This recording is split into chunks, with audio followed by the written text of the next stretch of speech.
नमस्कार दोस्तों, मैं स्मित मिश्रा स्वागत करता हूं एक बार फिर से आप सभी का एमजेटी एजुकेशन में। दोस्तों, आज की वीडियो में हम लोग बात करने वाले हैं नवंबर महीने के सभी महत्वपूर्ण करंट अफेयर के क्वेश्चंस के बारे में। देखो, नवंबर महीने का हो या किसी भी और महीने का मंथली करंट अफेयर हो, इसको मैं दो पार्ट में लाता हूं आपके लिए। पहला पार्ट तो होता है जिसमें 1 तारीख से लेकर के 15 तारीख के क्वेश्चंस को कवर कराया जाता है। दूसरे पार्ट में हम लोग 16 तारीख से लेकर के 30 या 31 दिनों के करंट अफेयर को कवर करते हैं। तो ये पहला पार्ट है, यानी कि इसमें हम लोग 1 तारीख से 15 तारीख तक के जितने भी नवंबर के क्वेश्चंस बन सकते हैं, जो भी महत्वपूर्ण हैं, उनको कवर करेंगे। ध्यान रहे, ये सारे के सारे प्रश्न डायरेक्टली एग्जाम में पूछे जाते हैं, तो आप रिवीजन टाइम पर ये मंथली करंट अफेयर की सीरीज जरूर देख करके जाया करो।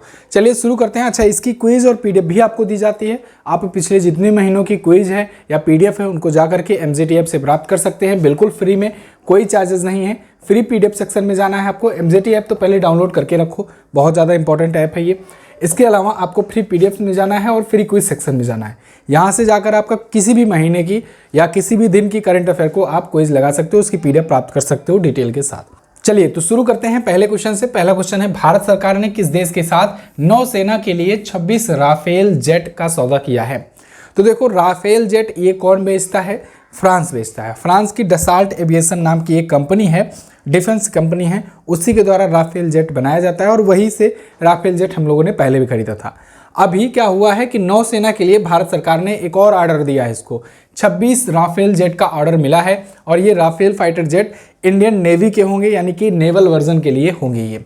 तो इसके लिए लगभग 5.5 बिलियन यूरो का सौदा हुआ है डसाल्ट एविएशन फ्रांस की कंपनी के साथ। अब ये कहाँ पर मतलब तैनात किए जाएंगे? तो जो अपना विमान वाहक पोत है ना, आईएनएस विक्रांत और आईएनएस विक्रमादित्य, इसी पर इसको तैनात किया जाना है। आपको पता होना चाहिए अपने पास 2 विमान वाहक पोत है, एक है आईएनएस विक्रांत जो अभी रिसेंटली ऐड हुआ है, और एक आईएनएस विक्रमादित्य है। एक आईएनएस विशाल बन रहा है, 2030 तक वो कंप्लीट होगा। फिलहाल इससे पहले भारत सरकार ने 2016 में डील की थी 36 राफेल विमानों की, वो सभी के सभी डिलीवर कर दिए गए हैं। आगे बढ़ते हैं।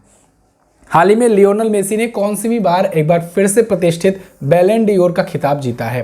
तो लियोनेल मेसी, जो कि दोस्तों अर्जेंटीना के फुटबॉलर हैं, बहुत ही फेमस फुटबॉलर हैं और फुटबॉलर ऑफ द ईयर भी इनको चुना गया था। तो इन्होंने बैलन डी ओर का खिताब एक बार फिर से जीत लिया है। टोटल 8वीं बार इन्होंने जीता है। 8 बार ये जीत चुके हैं बैलन डी ओर। बैलन डी ओर को फुटबॉलर ऑफ द ईयर का अवार्ड भी कहा जाता है। 2022 में भी ये जीते थे जब फीफा वर्ल्ड कप जीता था इनका टीम, ठीक है ना। अर्जेंटीना ने ही फीफा वर्ल्ड कप जीता था, ये बात ध्यान रखना। अर्जेंटीना इस टाइम की विश्व विजेता है फीफा वर्ल्ड कप की। फीफा 2022 जीता था, ठीक है, कतर में हुआ था आयोजन। तो इसको उसी की कैप्टन है, उसी टीम के, इन्होंने जीता है। अच्छा, ये वाला पूछा जाएगा लाइन, तो आप ये मत कहना सर इसका अलग से क्वेश्चन नहीं बताया। महिला बैलन डी ओर किसे मिला, मतलब किस महिला खिलाड़ी को मिला? ये तो पुरुष खिलाड़ी रहे। महिला खिलाड़ी स्पेन की खिलाड़ी थी एताना बेनमाटी। एताना बेनमाटी को, इनको भी बैलन डी ओर मिला है। इनको महिलाओं की कैटेगरी मिला है, इनको पुरुष की कैटेगरी में मिला है। तो ये पूछा जाएगा आपसे, ये बात ध्यान रखना, ठीक है। आगे, भारतीय वायुसेना के द्वारा, यहाँ पर सेना रहेगा, सेवा हो गया है, या भारतीय वायुसेना के द्वारा किस बाइसन लड़ाकू विमान को विदा किया गया? तो इंडियन एयरफोर्स जो है ना, ये बाइसन लड़ाकू विमान मिग 21 जो लड़ाकू विमान फाइटर जेट हुआ करता था, इसको अब विदाई दी जा रही है। मिग 21 जो है, हालांकि इससे बहुत सारे लोगों की, बहुत सारे अपने पायलट्स की मृत्यु भी हुई है, लेकिन इसने बहुत बड़ी बड़ी जंगों में भारत का बहुत ही अभूतपूर्व योगदान भी दिया हुआ है। तो इसलिए इसकी विदाई की गई फिलहाल, इसलिए क्योंकि अब अपग्रेड करना था, ये बहुत ओल्ड वर्जन का है, 60-70 के दशक का है। तो मिग 21 बाइसन जो है, जो हम लोगों ने रसिया से खरीदा था, मिग 21 हो या मिग 29 हो या सुखोई हो, ये सब हम लोगों ने रसिया से खरीद रखा है। राफेल जेट अभी फ्रांस से हम लोगों ने खरीदा है, ठीक है। तो इसको रसिया से खरीदा गया था, लेकिन अब इसकी विदाई कर दी गई है, ठीक है। तो 2024 के एंड तक और 2025 के शुरुआत तक सभी जितने मिग 21 हैं उनको विदा कर दिया जाएगा। ओके, सुखोई 30 MKI विमान इसकी जगह पर रिप्लेस होंगे, मतलब कि सुखोई विमान इसकी जगह लेंगे मिग 21 बाइसन की जगह। मिग 21 अभी तक 400 से अधिक हादसे का शिकार हो चुका है। आगे, किस देश में डॉक्टरों के लिए 1 नेशन 1 रजिस्ट्रेशन लागू करने की घोषणा हुई है? तो ये लागू करने की घोषणा हुई है अपने प्यारे भारत में। भारत में जैसे आप देखते हो, आपने सुना कि 1 नेशन 1 राशन ID, आपने सुना 1 नेशन 1 आइडेंटिटी कार्ड, जैसे आधार कार्ड जिसे कहते हैं, वन नेशन वन टैक्स, जैसे जीएसटी जिसे कहते हैं, ऐसे ही वन नेशन वन रजिस्ट्रेशन शुरू हुआ है। यानी कि वो भी किसके लिए? डॉक्टर्स के लिए। यानी कि जो भी डॉक्टर्स होंगे उनको एक रजिस्ट्रेशन आईडी दिया जाएगा। वो रजिस्टर्ड होंगे डॉक्टर्स, तो इससे ये भी पता लगेगा कि वो व्यक्ति, वो डॉक्टर जो है वो अथराइज्ड है कि नहीं है। क्योंकि ये जो रजिस्ट्रेशन आईडी है ये दिया जाएगा उन्हीं को जो एमबीबीएस की डिग्री ले चुके हों। एमबीबीएस की डिग्री कंप्लीट करने वालों को ही ये दिया जाएगा और प्रत्येक डॉक्टर को एक यूनिक आईडी दी जाएगी, जिसके बाद से उसकी पहचान हो सकेगी। ठीक है, तो एमबीबीएस का कोर्स में जो दाखिला लेंगे तो उनको अस्थायी रूप से, फिर जब कंप्लीट हो जाएगा तो उनको परमानेंट आईडी दे दी जाएगी। One nation one registration for doctors. अगला, वर्ष 2034 में होने वाली फीफा वर्ल्ड कप की मेज़बानी कौन सा देश करेगा? तो 2034 में फीफा वर्ल्ड कप जो होगा वो होगा सऊदी अरेबिया में। सऊदी अरब इसकी मेज़बानी करने जा रहा है फीफा वर्ल्ड कप की। देखो, फीफा वर्ल्ड कप हो या कोई सा भी वर्ल्ड कप हो, अगला जब तीसरा संस्करण होना होता है, मतलब अगला 2 संस्करण के बाद तीसरा वाला, तो उसका पहले ही डिसाइड हो जाता है कहाँ कराना है। क्यों इतना समय? क्योंकि जिससे वो तैयारी कर सके, अपने यहाँ वैसा पिच, वैसा वेन्यू डिसाइड कर सके और उस हिसाब से अपने आप को प्रिपेयर कर सके कि आपको वर्ल्ड लेवल का एक इवेंट होस्ट कराना है। ठीक है, तो सऊदी अरब ने ये फिलहाल जो ऑक्शन है वो जीत लिया है। एक तरफा जीता है निर्विरोध टाइप से, क्योंकि एक्चुअली में ऑस्ट्रेलिया जो था, ऑस्ट्रेलिया ने कहा था कि हम भी इसमें पार्टिसिपेट करेंगे, लेकिन लास्ट टाइम पर आकर के ऑस्ट्रेलिया ने बिडिंग प्रक्रिया से बाहर होने का फैसला लिया। फिर बचा सऊदी अरेबिया, फिर सऊदी अरेबिया एक तरफा जीत गया। तो 2034 का वर्ल्ड कप है, ध्यान रखना 2034 का है। अभी 2022 का हुआ था। 2022 का कहाँ पर हुआ था? कतर में हुआ था, याद रखना 2022 वाला कतर में हुआ था। 2026 वाला कहाँ होगा? ये होगा दोस्तों 3 देशों में, एक होगा यूएसए, कनाडा और मैक्सिको। ठीक है ना, ये 3 देशों में होगा, ये बात ध्यान रखिएगा, ये 3 देशों में ये होगा। आप कमेंट करके मुझे बताओ कि 2030 वाला कहाँ पर होगा? 2030 वाला कहाँ पर होगा? देखते हैं किसका आंसर सही होता है। जिसका सही रहेगा उनको हार्ट दिया जाएगा। अगला है, हाल ही में किसे wild life photographer of the year का पुरस्कार मिला? तो wild life photographer of the year का अवार्ड मिला है दोस्तों विहान ताल्या को।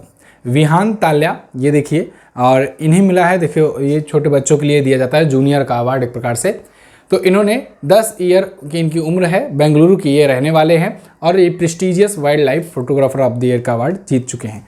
जूनियर कैटेगरी में दिया गया है, ध्यान रखिएगा, सीनियर कैटेगरी में नहीं। ये 10 वर्ष के उम्र तक में दिया जाता है। इसे फोटोग्राफी का ऑस्कर भी कहा जाता है और wild life photographer of the year का अवार्ड इन्हें मिला है। क्लियर है? आगे, 31 अक्टूबर को मनाए गए विश्व शहर दिवस पर किसे भारत का पहला साहित्य का शहर घोषित किया गया?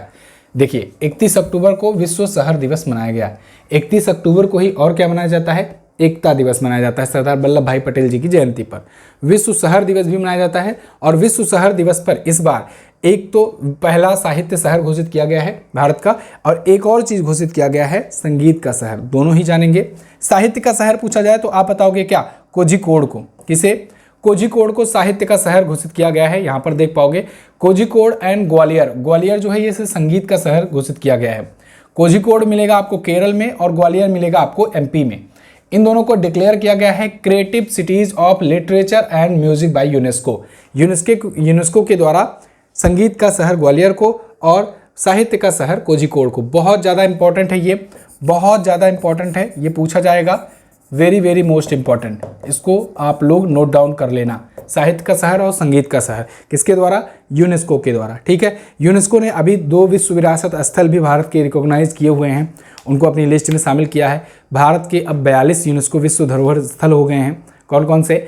41वां अभी चुना गया है किसे? शांति निकेतन को, जो कि आपको पश्चिम बंगाल में मिल जाएगा, और 42वां चुना गया है होयसाल मंदिरों को, जो कि कर्नाटक में आपको मिलेगा। ठीक है, चलिए आगे। हाल ही में किसे रोहिणी नैयर पुरस्कार 2023 से सम्मानित किया गया? तो रोहिणी नैयर पुरस्कार से सम्मानित किए गए हैं दीनानाथ राजपूत। दीनानाथ राजपूत को देखिए, रोहिणी नैयर इनको पुरस्कार से सम्मानित किया गया है। ये सोशल एक्टिविस्ट हैं, अर्थशास्त्री, प्रशासक, स्वर्गीय डॉक्टर रोहिणी नैयर की स्मृति में ये दिया जाता है। अगला दूसरा संस्करण था ये। कोलकाता के राजभवन में प्रतिष्ठित सिंहासन कक्ष का नाम बदलकर किस महान पुरुष के नाम पर रखा गया है? कोलकाता के राजभवन में सिंहासन कक्ष का नाम बदला गया है और इसका बदल करके नाम सरदार वल्लभ भाई पटेल जी के नाम पर रख दिया गया है। यहाँ पर देख पाओगे ये थ्रोन रूम था, तो अब इसका नाम बदल करके कर दिया गया है सरदार वल्लभ भाई पटेल एकता कक्ष। क्या नाम? सरदार वल्लभ भाई पटेल एकता कक्ष। राज्यपाल सीवी आनंद बोस जी ने इसका उद्घाटन किया है, जो कि कहाँ के राज्यपाल हैं? पश्चिम बंगाल के। अगला, हाल ही में सभी आवारा कुत्तों की नसबंदी करने वाला दुनिया का पहला देश कौन बना? ये बन गया है दोस्तों भूटान। भूटान ने इसके लिए एक बहुत लंबी परियोजना लॉन्च की थी। 14 सालों से ये परियोजना चल रही थी और अब जाकर के ये परियोजना कंप्लीट हुई है। अब इन्होंने डिक्लेयर किया है पूरा ऑफिशियली कि जितने भी कुत्ते इनके यहाँ पर हैं सबकी नसबंदी कर दी गई है, जितने भी स्ट्रे डॉग्स हैं। तो ये जो है राष्ट्रीय कुत्ता जनसंख्या प्रबंधन और रेबीज नियंत्रण परियोजना लागू किया गया था। ये 14 सालों से चल रहा था और अब जाकर के ये कंप्लीट हुआ है। क्लियर है जी? तो इसके तहत 1.5 लाख आवारा कुत्तों का सफलतापूर्वक नसबंदी किया गया है और माइक्रो चिपिंग भी की गई है। अगला, हाल ही में मुंबई के वानखेड़े स्टेडियम में किस क्रिकेटर की प्रतिमा का अनावरण किया गया? तो वर्ल्ड कप के दौरान ही दोस्तों, वर्ल्ड कप अभी चल रहा था, भारत ने मेज़बानी की, ऑस्ट्रेलिया जीता भारत को हरा करके 6ठी बार, और इस पर भी मैंने आपको वीडियो दी हुई है। टाइम मिलेगा तो आप वर्ल्ड कप की वीडियो देख लीजिएगा, वो भी इंपॉर्टेंट है, वहाँ से भी क्वेश्चन बनेंगे, मैं डिस्क्रिप्शन में उसका लिंक भी छोड़ दूंगा। तो वानखेड़े स्टेडियम में, वानखेड़े मुंबई में पड़ता है, यहाँ पर सचिन तेंदुलकर जी की एक प्रतिमा का अनावरण किया गया है। सचिन तेंदुलकर देखिए ये शॉट खेलते हुए, ये एक प्रतिमा थी इनकी और इसका अभी अनावरण किया गया है। ठीक है, चलिए, तो वानखेड़े स्टेडियम मुंबई में है, ये भी बात ध्यान रखना है आपको। और यहीं पर पिछली बार फाइनल हुआ था, आपकी बार फाइनल तो अहमदाबाद में हुआ। तो सचिन तेंदुलकर नवंबर 2013 में ये वानखेड़े स्टेडियम में ही इंटरनेशनल क्रिकेट से संन्यास लिए थे। 2011 का भारत ने वर्ल्ड कप भी जीता था। सचिन तेंदुलकर के नाम हर एक फॉर्मेट में सबसे ज़्यादा रन बनाने का रिकॉर्ड अभी भी है। हाल ही में भारतीय मूल की किस लेखिका को 2023 का ब्रिटिश अकादमी पुस्तक पुरस्कार दिया गया? तो ये दिया गया है दोस्तों नंदिनी दास को। नंदिनी दास ने अभी अवार्ड जीता है ब्रिटिश अकादमी पुस्तक पुरस्कार। ये है नंदिनी दास और इनकी पुस्तक आई थी कोर्टिंग इंडिया। ये पुस्तक भी मैंने कवर कराई हुई है पिछली महीने की, आप करंट अफेयर देखोगे तो अभी इस पुरस्कार के लिए जो ये पुस्तक लिखी है, इस पुस्तक के लिए इनको ये ब्रिटिश अकादमी अवार्ड मिला हुआ है। ठीक है, ये नॉन फिक्शन पुरस्कार है अंतर्राष्ट्रीय स्तर का। अगला, हुरून इंडिया परोपकार सूची में सबसे शीर्ष पर कौन रहा? तो हुरून इंडिया की परोपकार की सूची आई, फिलैंथ्रोपिस्ट की लिस्ट आई और उस फिलैंथ्रोपिस्ट की लिस्ट में सबसे ज़्यादा दानवीरों को देखा गया। तो सबसे बड़े दानवीर बनकर के इस बार भी उभरे हैं कौन? शिव नादर। शिव नादर HCL कंपनी के, हिंदुस्तान कंप्यूटर्स लिमिटेड कंपनी के ये फाउंडर हैं और इनको देखा गया कि इन्होंने इस साल में सबसे ज़्यादा दान किया है। कितना किया है? 2042 करोड़ रुपए का इन्होंने दान किया हुआ है। एक साल में इतना का दान किया हुआ है। सेकंड पर अजीम प्रेम जी हैं जिन्होंने 1774 करोड़ का दान किया है। ठीक है, बाकी उसके बाद लिस्ट आपके सामने है, आप देख सकते हो। ये हुरून इंडिया की फिलैंथ्रोपिस्ट की लिस्ट थी, परोपकारी वाली लिस्ट थी। ओके, चलिए, टॉप 3 में ये 3 नाम आपको दिख जाएंगे। आगे, किस व्यक्ति को केरल के सर्वोच्च नागरिक पुरस्कार केरल ज्योति पुरस्कार से सम्मानित किया गया? तो दोस्तों अभी हाल ही में टी पद्मनाभन को केरल ज्योति पुरस्कार से सम्मानित किया गया है। केरल सरकार भी अपने यहाँ नागरिक सम्मान देती है, वो भी 3 प्रकार के नागरिक सम्मान होते हैं, केरल ज्योति और केरल प्रभा और केरल श्री। तो केरल ज्योति पुरस्कार टी पद्मनाभन को दिया गया है, जो कि केरल का सबसे बड़ा पुरस्कार है, नागरिक सम्मान है। और केरल प्रभा से 2 को सम्मानित किया गया है, एक रिटायर्ड न्यायमूर्ति M फातिमा बीबी को और नटराज कृष्णमूर्ति को। केरल श्री के विजेता हैं 5 और ये 5 के नाम आपके सामने हैं, PDF दिया जाएगा, उससे आप रीड कर लेना। आगे, हाल ही में PM मोदी ने कहाँ पर वर्ल्ड फूड इंडिया 2023 का आयोजन किया? तो PM मोदी जी ने अभी हाल ही में दोस्तों कहाँ पर? नई दिल्ली में वर्ल्ड फूड इंडिया 2023 का उद्घाटन किया हुआ है। यहाँ पर आप देख पाओगे भारत मंडपम लिखा हुआ है, तो भारत मंडपम में इसका आयोजन किया गया था। भारत मंडपम, अगर आपको याद हो, G20 समिट यहीं पर हुई थी। G20 समिट होने से पहले भारत ने इसका उद्घाटन किया था और ये एक भव्य बनाया गया है कन्वेंशन सेंटर, जहाँ पर ऐसी समिट्स आयोजित की जाएंगी। हालांकि ऐसे ही एक और बनाया गया है यशोभूमि, उस पर भी अभी आगे हम लोग चर्चा करेंगे अगर कोई ऐसा क्वेश्चन आया तो। यशोभूमि बन रहा है, वो एशिया का सबसे बड़ा कन्वेंशन सेंटर है जहाँ पर ऐसे समिट्स वगैरह होस्ट किए जाएंगे। अगर लेकिन पूछा जाए G20 कहाँ किया गया तो आप भारत मंडपम बताएंगे। ठीक है ना। आगे, तो यहाँ पर यह भी किया गया, वर्ल्ड फूड इंडिया का भी अभी आयोजन किया गया। इसमें कुछ डाटा भी दिए गए हैं, जिससे इसमें बताया गया भारत देश एग्रो एक्सपोर्ट के मामले में ग्लोबली 7वें नंबर पर आ गया है। इसके अलावा सबसे लंबा डोसा भी लॉन्च किया गया 100 फीट का, ये इसने एक Guinness book of world record बनाया है। फूड स्ट्रीट का भी उद्घाटन किया गया। ये सब चीज़ें आप देख सकते हो। PM मोदी ने क्या कहा कि कृषि निर्यात में प्रोसेस्ड जो फूड है उसमें 13% से बढ़ करके 23% तक हो गया है पिछले कुछ सालों में। आगे, हाल ही में पीएम मोदी को कितने वर्षों के लिए सोमनाथ ट्रस्ट का अध्यक्ष बनाया गया? तो दोस्तों प्रधानमंत्री नरेंद्र मोदी जी वैसे ही सोमनाथ मंदिर ट्रस्ट के ये अध्यक्ष थे ही, लेकिन अभी इनका कार्यकाल एक प्रकार से कहें कि बढ़ाया गया है, तो इनको अभी 5 और साल के लिए बनाया गया है इस मंदिर ट्रस्ट का अध्यक्ष। सोमनाथ मंदिर ट्रस्ट के इतिहास में जितनी भी बार अभी तक अध्यक्ष बनाए गए हैं, कभी भी 5 साल लंबा कार्यकाल किसी को नहीं मिला था। सोमनाथ मंदिर आपको गुजरात में मिल जाएगा। ये वही मंदिर है जहां पर 1025 ईस्वी में महमूद गजनबी ने आक्रमण किया था और इसको लूटा था, पूरी तरीके से ध्वस्त कर दिया था। ध्यान रहे, उसमें पूछा जाता है कि भारत में राजा कौन था, तो आप बताएंगे भीम प्रथम था। ठीक है, फिलहाल यहाँ पर हम लोग बात करेंगे तो पहली बार ये है जब किसी अध्यक्ष को 5 वर्षों के कार्यकाल के लिए नियुक्त किया गया है। तो श्री सोमनाथ ट्रस्ट के अध्यक्ष बनाए गए हैं, तीसरी बार ये बनाए गए हैं। ठीक है, अगला, हाल ही में किसने चीन के बेल्ट एंड रोड इनिशिएटिव से बाहर होने की घोषणा की? तो दोस्तों चीन का जो BRI प्रोजेक्ट है उससे फिलीपींस बाहर हो रहा है। Belt and road initiative BRI, ये बहुत ही एक यूनिक इसका प्रोजेक्ट था और BRI प्रोजेक्ट के तहत ये पूरा का पूरा एशिया और यूरोप को कवर कर रहा था। मतलब कवर करने का मतलब उनसे व्यापार के लिए लिंक कर रहा था। एक्चुअली में एक सिल्क रूट चला करता था इसका बहुत ही पुराने समय में, कनिष्क के टाइम पर। कनिष्क ने इनका सिल्क रूट कब्जा लिया था, जीत लिया था, तो उस टाइम पर चल रहा था और वही जो है फिर से ये चाइना लाना चाहता है। इस पर मैंने एक डिटेल वीडियो दी हुई है, BRI मॉडल क्या है, CPEC क्या है, आप इसको देख सकते हो, सर्च करना CPEC MZT एजुकेशन, मिलेगी वीडियो, उसमें डिटेल में हम लोगों ने चर्चा की है। तो फिलहाल इसमें एक देश था ऐसे ही फिलीपींस, और इसने क्या कहा है कि हम अब भैया आपको नहीं रह पाएंगे आपके वाले में, हम बाहर निकल रहे हैं। ठीक है, चलिए आगे। हाल ही में किस राज्य सरकार ने डॉक्टर पुनीत राजकुमार हृदय ज्योति योजना शुरू की? तो देखो डॉक्टर पुनीत राजकुमार कहाँ के थे? कर्नाटक के थे। डॉक्टर पुनीत राजकुमार कोई डॉक्टर नहीं थे, ये डॉक्टरेट की डिग्री पाए हुए हैं। ठीक है, ये एक्टर थे, अभिनेता थे, और आपने इनको जरूर पहचाना होगा, देखा होगा, इन्हीं का नाम था पुनीत राजकुमार। ये बहुत ही फेमस एक्टर थे, लेकिन इनका हृदय गति रुक जाने की वजह से इनका निधन हुआ था, और इसी वजह से यहाँ पर कर्नाटक सरकार ने एक योजना शुरू की हुई है, डॉक्टर पुनीत राजकुमार हृदय ज्योति योजना। ठीक है, इस योजना के तहत क्या होगा कि दिल के दौरे से पीड़ित लोगों की मदद के लिए सार्वजनिक स्थानों पर आपातकालीन उपकरण स्थापित किए जाएंगे, जिससे सही समय पर इलाज हो जाएगा जो हार्ट पेशेंट है उनकी। ठीक है, चलिए। जमानत पर रिहा किए गए आतंक के आरोपितों के पैर में GPS ट्रैकर लगाने वाली देश की पहली पुलिस कौन बनी? देखो दुनिया की पहली पुलिस तो मैंने आपको 2021 में ही बताया था, कौन बनी थी GPS ट्रैकर लगाने वाली? ब्रिटेन। लेकिन देश में कौन बन गई है पहली पुलिस? तो आप बताएंगे जम्मू एंड कश्मीर। कौन? जम्मू एंड कश्मीर पुलिस बन गई है देश की पहली पुलिस, जो क्या करती है? आतंक के आरोपितों के पैर में GPS ट्रैकर लगाती है। कुछ इस प्रकार से GPS ट्रैकर लगा दिया जाता है, तो इसके बाद ये एक तो इसको काट के निकाल नहीं सकते, दूसरा चीज़ ये कहीं कहीं भी जाएंगे तो वो ट्रैक करती रहेगी पुलिस, क्या कर रहे हो, कहाँ जा रहे हो, कैसे जा रहे हो, आपका पैटर्न क्या है, सब रीड किया जाता रहेगा।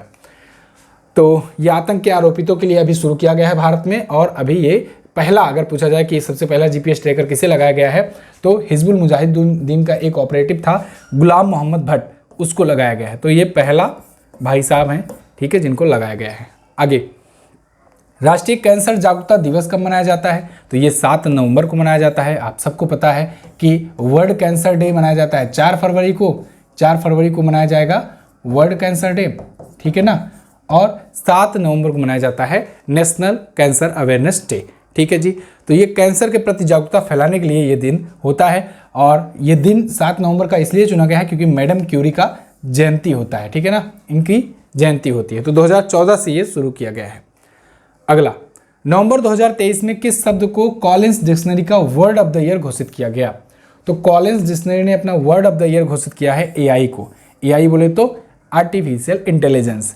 तो कॉलिंस डिक्शनरी एक बहुत ही प्रतिष्ठित डिक्शनरी है, इसने इस बार अपना ये वर्ड ऑफ द ईयर घोषित किया है। यहाँ पर देखो 2022 के कुछ और word of the year famous, जैसे मरियम वेबस्टर ने अपना गैस लाइटिंग को चुना था 2022 में, कैम्ब्रिज ने 2022 में होमर को चुना था, ऑक्सफोर्ड ने 2022 में अपना गॉल्विन मोड को चुना था, और कॉलिंस ने, यही कॉलिंस पिछली बार अपना चुना था परमा क्राइसिस को, इस बार AI को चुना है, ठीक है ना, अपना वर्ड ऑफ द ईयर। अगला, 2023 में ICC क्रिकेट वर्ल्ड कप में टाइम आउट होने वाले पहले खिलाड़ी कौन बने? तो 2023 में ICC क्रिकेट वर्ल्ड कप में टाइम आउट पहली बार दिया गया है एंजेलो मैथ्यूज को। टाइम आउट क्या है? देखो, टाइम आउट का मतलब ये है कि आप सही टाइम पर नहीं पहुंच पाए क्रीज पर और सही टाइम पर आप तैयार नहीं हो पाए खेलने के लिए, इसलिए आपको आउट करार दे दिया गया। बिना कोई गेंद खेले, बिना कोई रन बनाए ये आउट होकर के चले गए। एंजेलो मैथ्यूज, हुआ क्या था वाकया कि ये आए खेलने के लिए, लेकिन हेलमेट इनका टूटा हुआ था, हेलमेट इनको कमज़ोर लग रहा था। इन्होंने दोबारा से हेलमेट मंगवाया, तो दोबारा से जब हेलमेट मंगवाया तो उसी में दौरान 3 मिनट पूरा हो गया। और आईसीसी के नियम के अनुसार 3 मिनट से अधिक अगर समय आप लगा लेते हो विकेट गिरने के बाद दूसरा खिलाड़ी आने में, तो उस खिलाड़ी को टाइम आउट दे दिया जाएगा। यही हुआ इनके साथ। और एंजेलो मैथ्यूज हालांकि इसके लिए बहुत ज़्यादा गुस्सा थे, नाराज़ थे, यहाँ तक कि जो अपील किए थे साकिब उल हसन विपक्षी कप्तान बांग्लादेश के, उनसे इन्होंने रिक्वेस्ट भी करी कि भाई अपना अपील वापस मांग लो, लेकिन वो नहीं माने, तो इसलिए इनको टाइम आउट दिया गया। फिलहाल ये टाइम आउट होने वाले क्रिकेट वर्ल्ड कप के इतिहास में पहले खिलाड़ी हैं। वैसे तो डोमेस्टिक क्रिकेट वगैरह में या बहुत सारी जगहों में पहले ही हो चुका है ऐसा, ठीक है ना। हमारे यहाँ गली क्रिकेट में क्या होता था कि जब नहीं आए टाइम पर तो बैट ही लेकर भाग जाते थे। आगे फिलहाल फर्स्ट क्लास क्रिकेट में ये 6 बल्लेबाज ऐसा हो चुके हैं। हाल ही में भारत के नए मुख्य सूचना आयुक्त कौन नियुक्त किए गए? तो मुख्य सूचना आयुक्त नियुक्त किया गया है हीरालाल सामरिया को। हीरालाल सामरिया जो हैं इनको नियुक्त किया गया है। ये अब चीफ इंफॉर्मेशन कमिश्नर होंगे। राष्ट्रपति भवन में राष्ट्रपति द्रौपदी मुर्मू जी ने इन्हें CIC पद की शपथ दिलाई है। ध्यान रहे, बहुत बड़ा पद होता है मुख्य सूचना आयुक्त, चीफ इंफॉर्मेशन कमिश्नर का, ठीक है ना। तो जो अभी आपको याद होगा 2005 में सूचना का अधिकार जो RTI एक्ट आया था ना, RTI एक्ट, ये राइट टू इन्फॉर्मेशन, ये भी पूछा गया एग्जाम में कई बार। ये 2005 में आया था और 2005 के तहत ही इनका भी पद आया था। तो ये पूछा जाएगा आपसे कि ये सूचना का अधिकार जो अधिनियम है ये कब लाया गया था? 2005 में। नरेगा भी और ये भी दोनों 2005 में आया था। अगला, महिला एशियाई चैंपियंस ट्रॉफी का हॉकी कप किसने जीता है? इसको जीता भारत ने। भारत में ये रांची में आयोजित किया गया था। महिलाओं का ये हॉकी चैंपियंस ट्रॉफी थी और इसको जीत लिया है भारतीय महिला टीम ने। भारत ने ये किसे हरा करके जीता है? भारत ने जापान को हराया है, 4-0 से हराया है, 4-0 से जापान को हराया है। भारत ने इससे पहले सिंगापुर में 2016 में जीता था पहला, इस बार है भारत का दूसरा। 2 बार की चैंपियन जापान भी है जिसको इन्होंने हराया है। जापान 2013 और 2021 में जीता था।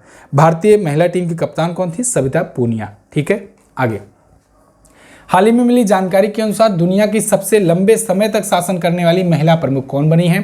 तो दुनिया की सबसे लंबे समय तक शासन करने वाली महिला प्रमुख मतलब प्राइम मिनिस्टर के रूप में, एक पूरा पावरफुल के रूप में ये बन गई हैं कौन? ये बन गई हैं दोस्तों शेख हसीना। देखो, पावरफुल के रूप में इसलिए कह रहा हूँ मैं क्योंकि एलिजाबेथ का नाम तुरंत दिमाग में आ जाएगा या विक्टोरिया का नाम आ जाएगा दिमाग में। इन लोगों ने 70 साल तक किया था शासन, लेकिन इन लोग का ऐसा नहीं था, ये लोग बस नाम मात्र के शासक थे, मतलब महारानी थी बस, लेकिन असली पावर तो प्राइम मिनिस्टर के पास होती है ब्रिटेन की। ऐसे ही यहाँ पर असली पावर जो जिसके हाथ में है वो सबसे ज़्यादा लंबे समय तक शासन करने वाली महिला कौन है? तो वो महिला है शेख हसीना। शेख हसीना तो आपको ज़रूर याद होगा, आपने जब से भी पढ़ाई शुरू की हो आपको इनका नाम जरूर पढ़ना पड़ता होगा क्योंकि बांग्लादेश की ये प्राइम मिनिस्टर हैं बहुत पहले समय से, ठीक है ना। तो ये देखो कितने समय से ये है, 2009 से ये बांग्लादेश की अभी रेगुलर के रूप में है। इससे पहले 1996 से 2001 तक रही थी। बांग्लादेश के जो राष्ट्रपिता कहे जाते थे शेख मुजीबुर रहमान, जिन्हें बंगबंधु कहते हैं, उन्हीं की ये बिटिया हैं। आगे, हाल ही में किस मंत्रालय ने जल दिवाली मनाने के लिए water for women for water अभियान शुरू किया?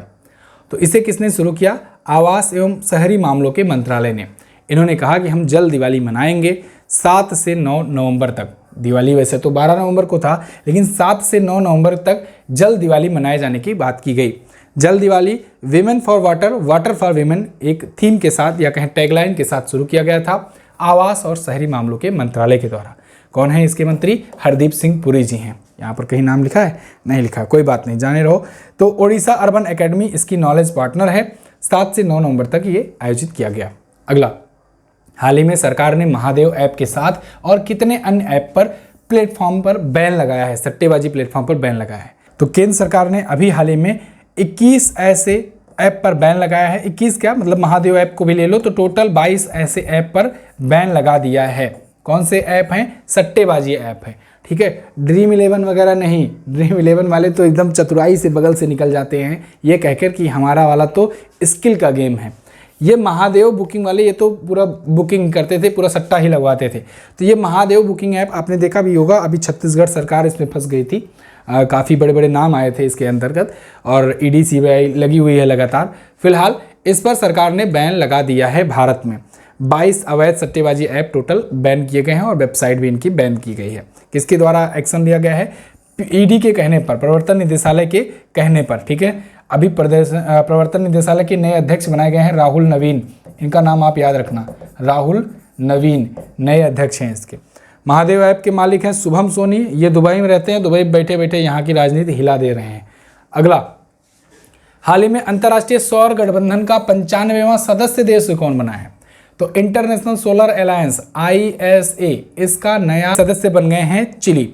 नए सदस्य के रूप में चिली को शामिल किया गया है। चिली 95वां सदस्य देश है, 95वां परमानेंट सदस्य देश। वैसे तो इसके बहुत सारे सदस्य हैं, मेंबर्स हैं, लेकिन 95 इसके परमानेंट, बिल्कुल ठोस ठोस हैं, ठीक है ना। देखो 116 देश इससे जुड़े हुए हैं, इन्होंने ISA पर हस्ताक्षर किए हैं, लेकिन इसके सदस्य के रूप में पूर्णतया 94 ही थे और अब 95वां बन गया है चिली।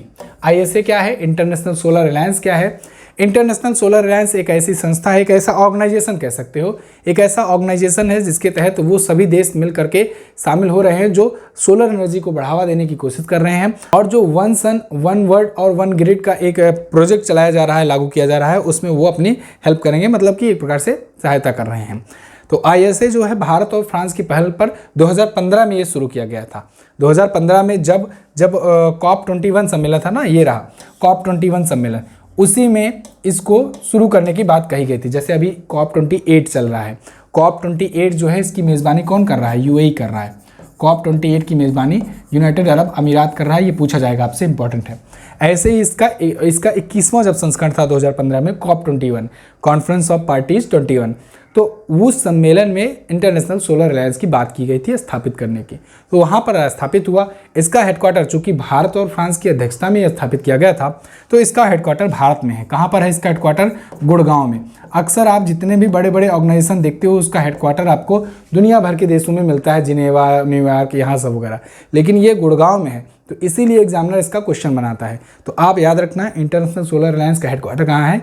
गुड़गांव में, हरियाणा में, ठीक है ना, जिसे अब गुरुग्राम के नाम से जाना जाता है। आगे, भारत का महासर्वेक्षक किसे नियुक्त किया गया है?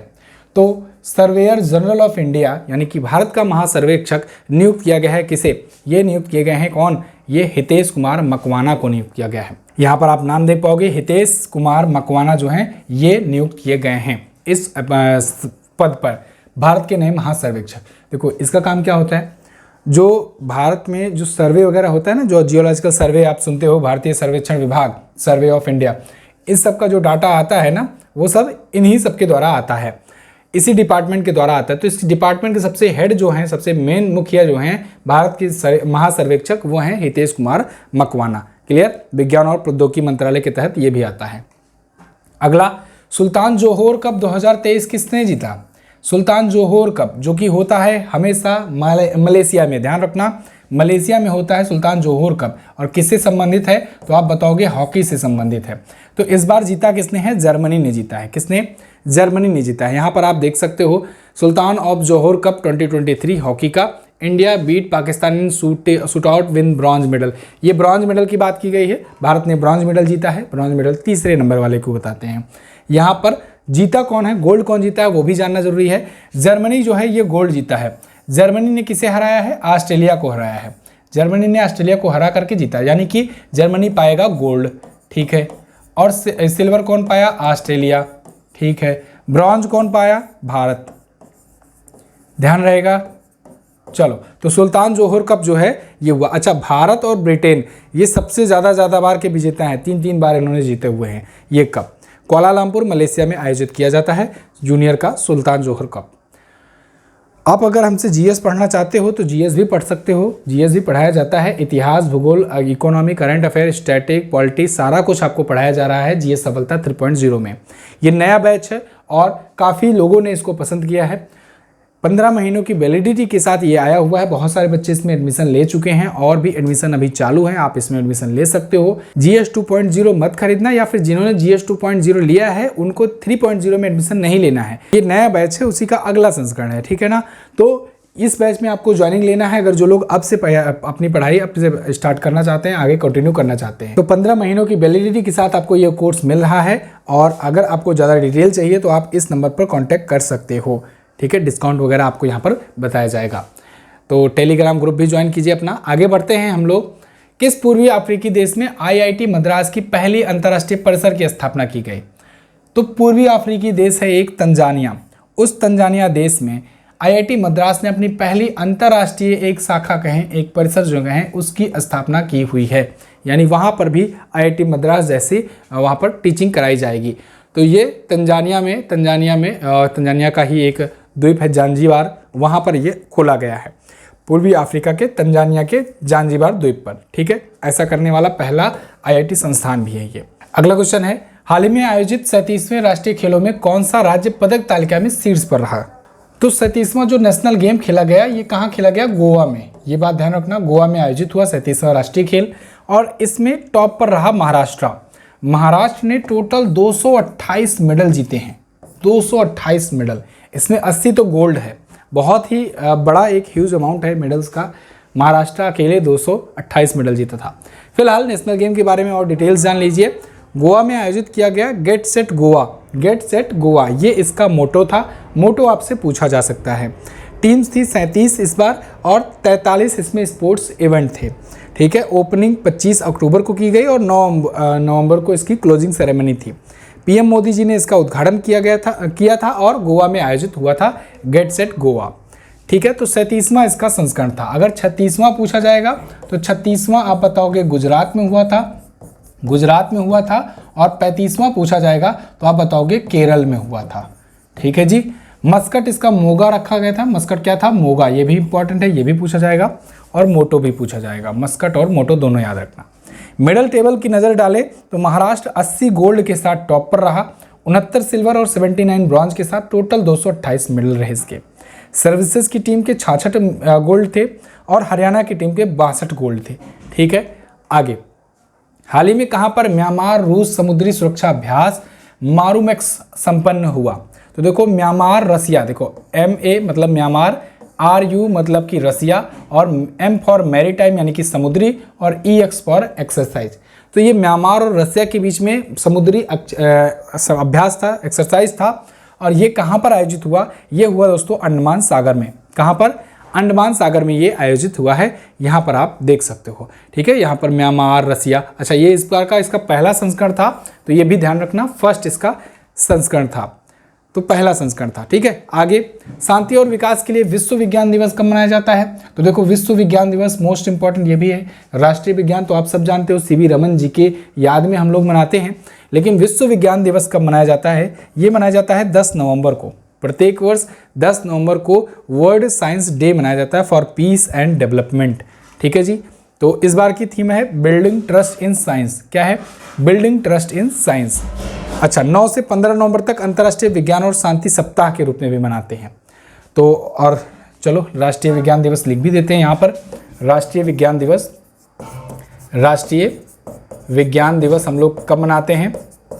हम लोग मनाते हैं इसे 28 फरवरी को, 28 फरवरी को। क्यों मनाते हैं? CV रमन जी ने, इनकी क्या जयंती थी? नहीं, CV रमन जी ने रमन इफेक्ट जो है इसको देश को लॉन्च किया था, मतलब समर्पित किया था। किस देश ने भारत को सुरक्षित देशों की लिस्ट में जोड़ने की घोषणा की? तो दोस्तों ब्रिटेन ने अभी भारत को सुरक्षित देशों की लिस्ट में जोड़ने की घोषणा की है। ब्रिटेन भारत को सुरक्षित देशों की लिस्ट में जोड़ दिया है। इसका मतलब भारत एक सुरक्षित देश है, यहाँ पर इन्वेस्टमेंट किया जा सकता है वगैरह वगैरह। हालांकि ब्रिटेन अपने हित के लिए ऐसा किया है, ऐसा इसलिए किया है जिससे अवैध रूप से जो माइग्रेशन हो रहा था वो कम किया जा सके और रोका जा सके, ठीक है। तो इसके लिए ये किया है। तो भारत के साथ साथ जॉर्जिया को भी इसने सुरक्षित देश की लिस्ट में शामिल किया है, ठीक है जी। आगे, हाल ही में WHO की ग्लोबल TB रिपोर्ट आई है 2023 की। उसमें बताया गया है भारत में अनुमानित TB के मामलों के लिए कितने प्रतिशत उपचार कवरेज तक पहुंच गया है भारत?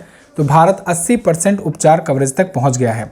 यानी ग्लोबल TB रिपोर्ट में ये बताया गया है कि भारत में जो TB के मामले थे उसमें 80% तक का उपचार हो चुका है। 20% और बाकी है। 20% तक का भारत ने लक्ष्य रखा हुआ है कि ये भी 20% निपटा देंगे 2025 तक। क्यों? क्योंकि भारत चाह रहा है टीबी मुक्त भारत। ठीक है, तो टीबी मुक्त भारत के लिए भारत सरकार ने निक्षय मित्र अभियान भी शुरू किया था। निक्षय मित्र अभियान का उद्देश्य यही है, लक्ष्य यही है कि 2025 तक टीबी उन्मूलन किया जाए भारत से। ठीक है, 100% वो भी। तो 2015 से 2022 तक भारत में टीबी की घटनाओं में 16% की कमी भी देखी गई है। इसके अलावा टीबी मृत्यु दर में 18% की कमी आ गई है। इसके अलावा 19% की उल्लेखनीय वृद्धि हुई है किसने? उपचार में, और टोटल उपचार 80% तक हो गया है। ये WHO बता रहा है, विश्व स्वास्थ्य संगठन बता रहा है।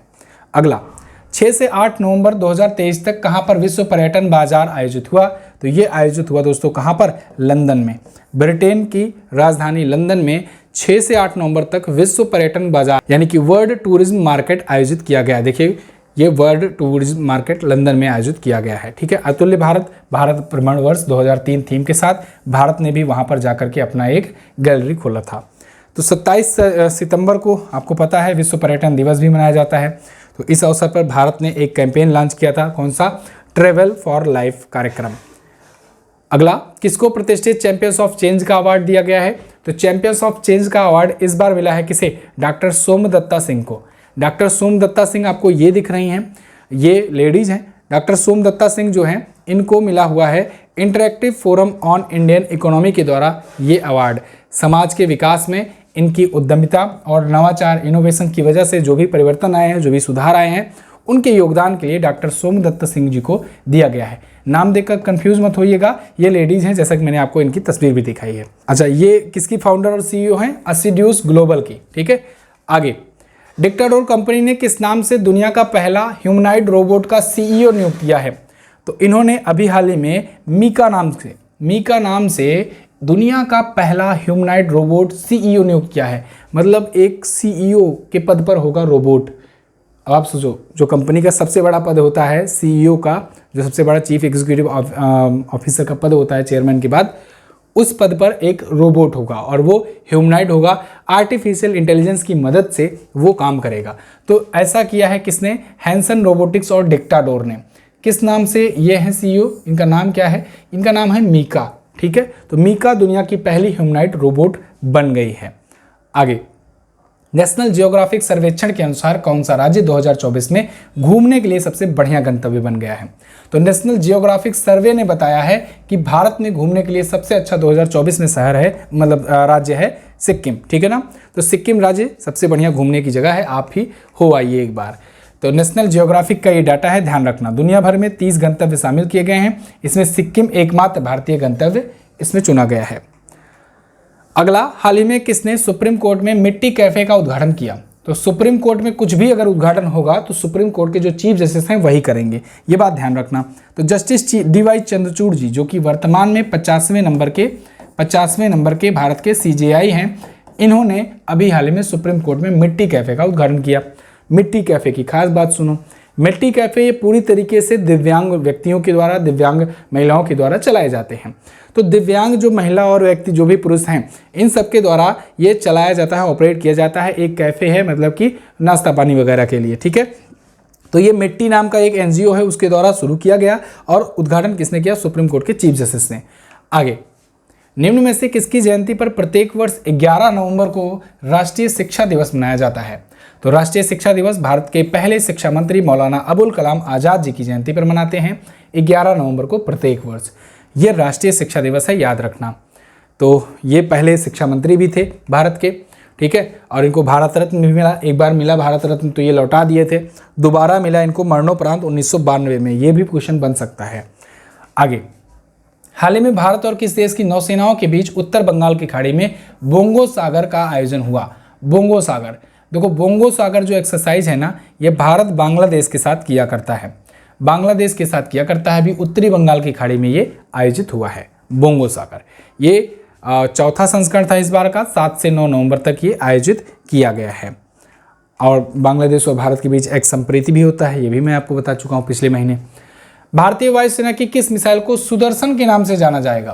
देखो सुदर्शन क्या था ना, महाभारत में क्या हुआ था कि ऊपर सुदर्शन चक्र ही घूम रहा था और वो सभी जो अवांछनीय तरीके से आ रहे थे, अटैक हो रहे थे, उनसे पांडवों को बचा रहा था सुदर्शन चक्र। ऐसे ही काम कुछ करेगा S-400। जो S-400 मिसाइल है ना, अपनी एयर डिफेंस मिसाइल S-400 जो हम लोगों ने रसिया से परचेज किया हुआ है, वो भी एयर डिफेंस मिसाइल है। एयर डिफेंस मिसाइल का काम क्या होता है कि बाहर से कोई भी अटैक हो रहा है तो उसको हवा में ही मार गिराओ। एयर डिफेंस, हवा में डिफेंस करना, ठीक है। तो एयर डिफेंस मिसाइल जो है इसका नाम अब बदल करके सुदर्शन कर दिया गया है, ठीक है। सुदर्शन चक्र से प्रेरित होकर के इसका नाम सुदर्शन किया गया है। तो इसको हम लोगों ने किससे लिया है ये पूछा जाएगा आपसे, तो इसको रसिया से खरीदा गया था, ठीक है, 35,000 करोड़ की लागत से। अगला, LOC और LAC पर तैनात करने के लिए किस देश से 4 हर्मीस 900 ड्रोन खरीदेगा भारत? तो भारत ये खरीदेगा इजराइल से 4 हर्मीस 900 ड्रोन। हर्मीस 900 ड्रोन बहुत ही खतरनाक ड्रोन है, इसको इजराइल से भारत खरीद रहा है, जिससे LAC और LOC लाइन ऑफ कंट्रोल और लाइन ऑफ एक्चुअल कंट्रोल दोनों पर अच्छे तरीके से निगरानी बरती जा सके। तो ये ड्रोन जो है इजराइल से भारत खरीद रहा है। ये एल्बिट सिस्टम, इजराइल का जो एल्बिट सिस्टम है उसके साथ पार्टनरशिप करके खरीदा गया है। भारत में अडानी एरोस्पेस जो है ये हैदराबाद में बनाएगी। आगे, प्रत्येक वर्ष 12 नवंबर को निम्न में से कौन सा दिवस मनाया जाता है? तो 12 नवंबर को दोस्तों लोक सेवा प्रसारण दिवस भी मनाया जाता है और विश्व निमोनिया दिवस भी मनाया जाता है। दोनों ही महत्वपूर्ण दिवस हैं, दोनों के बारे में ध्यान रखना। निमोनिया दिवस तो निमोनिया के रोग के उपचार, बचाव और रोकथाम इनके लिए किया जाता है, अवेयरनेस फैलाने के लिए। लोक सेवा प्रसारण दिवस आपसे पूछा जाएगा जब, तो आप बताओगे कि इसी दिन AIR जो ऑल इंडिया रेडियो था, तो आकाशवाणी हो गया है, वहाँ पर पहली बार महात्मा गांधी जी आए थे और देश को संबोधित किया था इन्होंने। तो इसी के उपलक्ष्य में यहाँ पर इसके द्वारा मनाया जाता है और पूरा देश मनाने लगा है अब तो, ठीक है। और निमोनिया दिवस के बारे में अगर बात करें तो इसकी थीम है every breath counts, stop pneumonia in its track, ठीक है। WHO से के द्वारा 2009 से ही मनाया जा रहा है।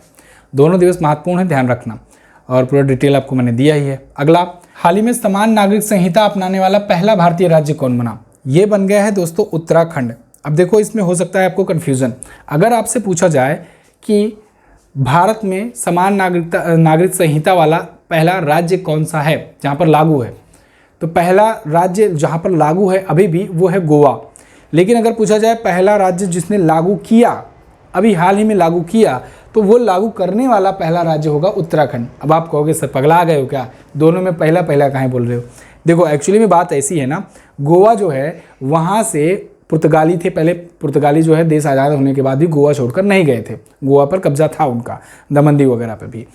तो गोवा को जब वो 1961 वगैरह में छोड़ करके गए, तब गोवा वालों ने क्या किया कि उनका जो पुर्तगालियों का एक पुर्तगाली नागरिक संहिता था, उसके तहत भी वो भी एक प्रकार का समान नागरिक संहिता टाइप का ही था, यूनिफॉर्म सिविल कोड की तरह ही था, उसको उन्होंने कंटिन्यू करने की बात कही कि हम इसे कंटिन्यू करना चाहते हैं। तो वहाँ पर पहले से ही कंटिन्यू है, तो समान नागरिक संहिता वहाँ पर पहले से है गोवा में, वहाँ पर उसने लागू नहीं किया है। कोई ऐसा नहीं कि अपने राज्य में बिल लाया संविधान में और या विधानसभा में बिल लाया उसके बाद फिर संशोधन वगैरह कराया, ऐसा नहीं किया गया। वहाँ पर पहले से था पुर्तगाली संहिता, वही पुर्तगाली संहिता वो लोग कंटिन्यू किए, वो भी समान नागरिक संहिता है, ठीक है। इसलिए गोवा इकलौता ऐसा राज्य है जहाँ पर समान नागरिक संहिता है, यूनिफॉर्म सिविल कोड है, लेकिन यूनिफॉर्म सिविल कोड अभी लाने वाला पहला राज्य बन गया है उत्तराखंड, क्योंकि इन्होंने कहा है कि ये बिल जल्द ही लाएंगे अपने विधानसभा में और उसको बिल को ये एक्ट बनवाएंगे। तो पहला राज्य लाने वाला बन गया है उत्तराखंड बनेगा, और ये लागू जहाँ पर पहले से है वो हो जाएगा गोवा, ठीक है। तो अभी जब ये मान लो यहाँ पर भी लागू हो जाएगा तो कितने राज्यों में होगा? टोटल 2, ठीक है। इस पर कंफ्यूज मत होना। विवादों में रही किस देश की गृह मंत्री सुएला ब्रेबरमैन को उनके पद से हटाया गया? तो सुएला ब्रेबरमैन ये ब्रिटेन की थी गृह मंत्री। देखो हुआ क्या, आपको लिज ट्रस जरूर याद होंगी। लिज ट्रस जो थी वो ब्रिटेन की प्रधानमंत्री थी अभी ऋषि सुनक से पहले, तो उनकी ये राइट हैंड हुआ करती थी, उनके मंत्रालय में भी थी ये, ठीक है, गृह मंत्री भी थी। इनको अपनी तरफ मिला लिया ऋषि सुनक ने, उसके बाद कहा कि आप कुछ ऐसा करो सरकार गिर जाए और आपको हम यहाँ पर भी अपने कैबिनेट में शामिल कर लेंगे। इन्होंने भैया कहा ठीक है, ये पलझावे में आ गई और ये ऐसे ऐसे बयान दी कि लिज ट्रस की सरकार ही गिर गई। और लिज ट्रस की जब सरकार गिरी तो ऋषि सुनक ऑप्शन बचे, भाई वही दोनों लड़ रहे थे, तो ऋषि सुनक बन गए प्राइम मिनिस्टर वहाँ के, ये गृह मंत्री बनाई गई। लेकिन एक तो ना ये अपनी आदत से बाज आती हैं और दूसरी बात इनके खिलाफ षड्यंत्र तो था ही, तो फिलहाल ये जा चुकी हैं, भारत विरोधी बयानों के लिए जानी जाती हैं ये, आग उगलती रहती हैं। तो फिलहाल अब नया गृह मंत्री ब्रिटेन का बना दिया गया है दोस्तों जेम्स क्लेवरली को, और नया विदेश मंत्री डेविड कैमरॉन को बना दिया गया है, जो पहले प्रधानमंत्री रह चुके हैं डेविड कैमरॉन, तो उनको अब विदेश मंत्रालय सौंप दिया गया है। ठीक है, देखो यहाँ पर ऐसा भी होता है, अपने यहाँ तो जो पूर्व प्रधानमंत्री रहे वो प्रधानमंत्री के नीचे बात ही नहीं करेगा अगली बार। आगे तो फिलहाल ये देखो मैं आपको फिर से बता दूं ब्रिटेन कैसा है। ब्रिटेन जो है अच्छा है। वेल्स जो है यहाँ पर एक देश आपको दिखेगा, यहाँ पर इंग्लैंड दिखेगा, यहाँ पर स्कॉटलैंड, ये 3 देश जब मिल जाते हैं आपस में तब इसे कहा जाता है ग्रेट ब्रिटेन। अब यहाँ बगल में एक आयरलैंड देश है, और आयरलैंड का ये नॉर्थ वाला हिस्सा ना, ये भी ब्रिटेन ने कब्जा रखा है। तो अगर नॉर्दर्न आयरलैंड भी अगर इसमें जोड़ लिया जाता है तब इसे कहते हैं यूनाइटेड किंगडम।